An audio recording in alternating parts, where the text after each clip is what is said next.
ৰাতিপুৱা 4মান বজাত আমি মানে সাৰ পাই আছিলোঁ। অলপ সাৰ পাই থকা অৱস্থাতে মানে হাতী আহি পেলাই আমাৰ মানে ঘৰ ভাঙিলেহি।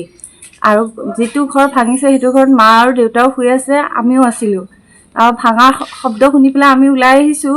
ওলাই অহাৰ পাছত হাতীটো মানে সেইফালেদি গুচি গৈছে। তাৰপিছত মানে বাকীখিনিও আহিলে আৰু অহাৰ পাছত হাতীটো যোৱা আমি দেখিছোঁ। জিলা প্ৰশাসনক এইটোৱে ক'ব বিচাৰিছোঁ যে হাতীকেইটা যদি সদায় এনেকৈ আহি পেলাই আমাৰ ওচৰ চুবুৰীয়া বা আমাক এনেকৈ আক্ৰমণ কৰে, আমি জীয়াই থকাটোৱে সমস্যাৰ নিচিনা হৈছে। সেইটো কাৰণে মানে তেওঁলোকে হাতী খেদাৰ কিবা ব্যৱস্থা কৰে যেন তাকে ক'ব বিচাৰিছোঁ।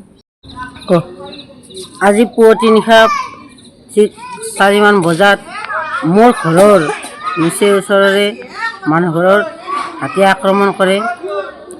তাতে আমি মোৰ ল'ৰা আৰু মানুহজনে উঠি তেওঁলোকক মাতোঁ আৰু তেখেতে ক'লে ওলাই আহিবলৈ কওঁ। সেই চেগতে হাতীয়ে তেখেতসকলৰ ঘৰ দুৱাৰ ভাঙি থৈ যায়। আৰু এই কথাখিনি আমি নিজ চকুৰে প্ৰত্যক্ষ কৰিছোঁ। কথা হৈছে আমি এতিয়া এই ৰাতিটো শুব নোৱাৰা হৈ পৰিছোঁ।